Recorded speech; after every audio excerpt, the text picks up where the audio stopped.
perwakilan dari kelompok 7 akan membahas materi tentang kombinasi bisnis, yaitu pada soal B yang ada di dalam buku Taufik Hidayat. Nah, sebelumnya perkenalkan, nama saya Nurfadla Ramadanti, saya dari NIM 195221006. Dan rekan saya yang bernama Febrian Saar dan Herlambang dari NIM 195221007, dan rekan saya yang bernama Raudatul Alfia dari NIM 195221032, dan rekan saya yang bernama Erin Mahardika Putri dari NIM 195221034. Oke, di sini saya akan membahas tentang soal B yang ada dalam buku Taufik Hidayat tentang menghitung dari goodwill. Selanjutnya saya akan menjelaskan tentang bagaimana sih cara menghitung goodwill dan apa saja yang terkait di dalamnya. Terima kasih. Nah, di sini saya akan menjelaskan soal tentang kombinasi bisnis pada soal B di dalam buku Taufik Hidayat.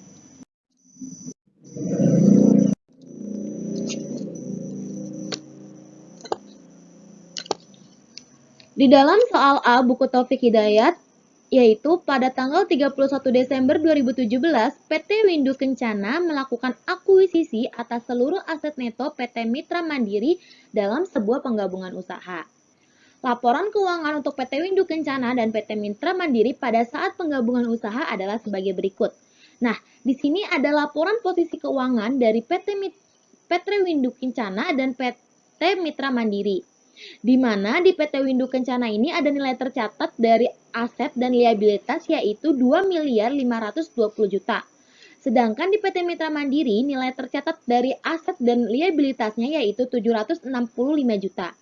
Sedangkan nilai wajar dari asetnya yaitu 945 juta. Oke, selanjutnya kita langsung saja ke soal B. Di soal B dijelaskan, berdasarkan soal di atas, misalkan PT Windu Kencana menerbitkan 13.000 lembar saham biasa sebagai imbalan yang dialihkan atas akuisisi tersebut, nilai wajar saham PT Windu Kencana adalah 50.000 per saham. Selain mengeluarkan biaya hukum legal sebesar 50 juta, PT Windu Kencana juga membayar biaya penerbitan saham sebesar 65 juta. Nah, pertanyaannya, buatlah jurnal yang dicatat oleh PT Windu Kencana pada saat melakukan akuisisi.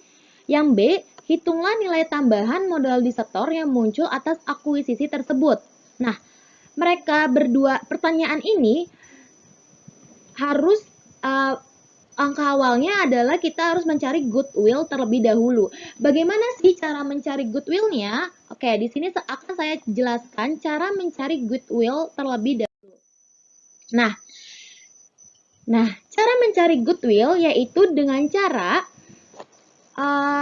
menghitung antara imbalan yang dialihkan dan jumlah aset bersih teridentifikasi. Yang pertama kita cari dulu nih imbalan yang dialihkan. Berapa sih imbalan yang dialihkan oleh PT tersebut? Yaitu senilai 650 juta. Nah, kita lihat di soal, apakah di soal ada kepentingan yang dimiliki sebelumnya? Jika tidak ada, maka kita kosongkan. Kita lihat lagi, apakah di soal ada kepentingan non pengendali? Jika tidak ada, kita kosongkan. Nah, dari semua ini kita jumlah akan menjadi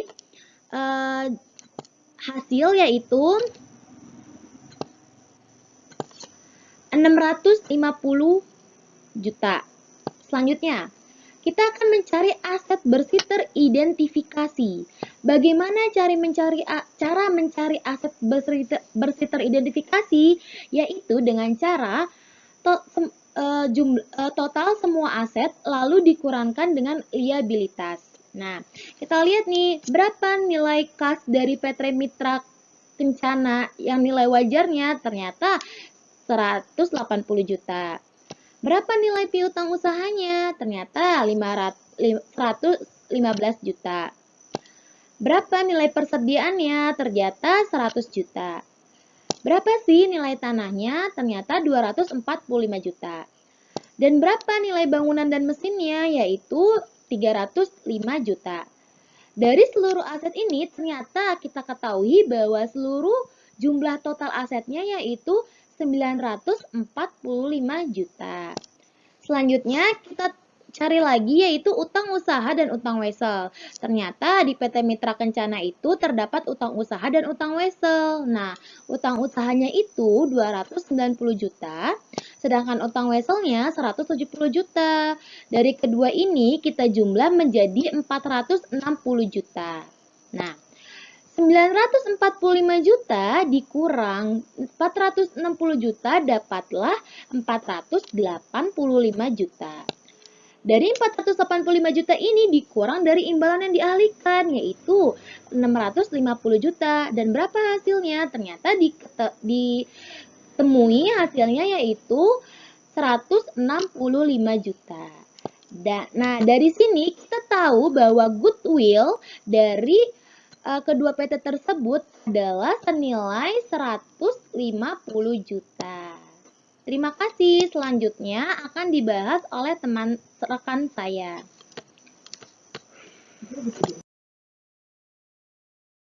Ya, perkenalkan nama saya Febriliansyah dan Herlambang, NIM 195221007. Di sini saya akan menjawab soal B mengenai jurnal yang dicatat oleh PT Windu Kencana pada saat melakukan akuisisi. Jawabannya sebagai berikut. Pada mencatat biaya akuisisi, diperoleh hasil beban 50 juta, beban tangguhan 65 juta, lalu kas sebesar 115 juta. Mendapatkan beban 50 juta diperoleh dari mengeluarkan biaya hukum legal sebesar 50 juta. Lalu menjadi beban. Kemudian beban tangguhan diperoleh dari PT Windu Kencana membayar biaya penerbitan saham sebesar 65 juta. Maka ditulis beban tangguhan 65 juta. Lalu diperoleh kas sebesar 115 juta. Sekian dari saya. Saya Raudatul Afiyah dari NIM 195221032. Di sini saya akan menjelaskan tentang jurnal untuk mencatat akuisisi aset neto yang berpacu pada laporan posisi keuangan tersebut. Di mana untuk mencatat jurnal ada debit dan kredit. Bagian debit sendiri terdiri dari kas 180 juta, piutang usaha 115 juta, persediaan 100 juta, tanah 245 juta, bangunan dan mesin 305 juta, goodwill 165 juta. Sedangkan pada bagian kredit sendiri terdiri dari utang usaha 290 juta, utang wesel 170 juta, saham biasa yang terhitung dari 30.000 kali 13.000 yang berjumlah 390 juta, tambahan modal disetor 195 juta, dan beban tangguhan 65 juta. Saya Erin Mardika Putri, NIM 195221034. Kemudian saya akan menjelaskan mengenai perhitungan nilai tambahan modal di store. Yang pertama ada nilai wajar saham. Diperoleh dari nilai wajar saham dikali dengan lembar saham, maka 50.000 dikali 13.000 yaitu 650 juta. Yang kedua ada nilai nominal saham. Diperoleh dari lembar saham dikali dengan nilai nominal saham, sehingga 13.000 dikali 30.000 yaitu 390.000. Nilai tambahan modal di store berasal dari nilai wajar saham yang dikurangi nilai nominal saham. Jadi 650 juta dikurangi dengan 390 juta ya ada 260 juta. Lalu ada beban tangguhan. Beban tangguhan merupakan biaya yang dikeluarkan untuk menerbitkan saham. Diketahui beban tangguhan sebesar 65 juta. Setelah itu ketemu nilai tambahan modal di store bersih. Ya 260 juta dikurangi 65 juta yaitu 195 juta. Kepada teman-teman yang telah menonton video dari kami, jika dari kami ada kesalahan kata, penulisan, ataupun dari kesalahan pengucapan, mohon dimaafkan. Kurang lebihnya mohon maaf. Wabillahi taufiq wal hidayah. Wassalamualaikum warahmatullahi wabarakatuh.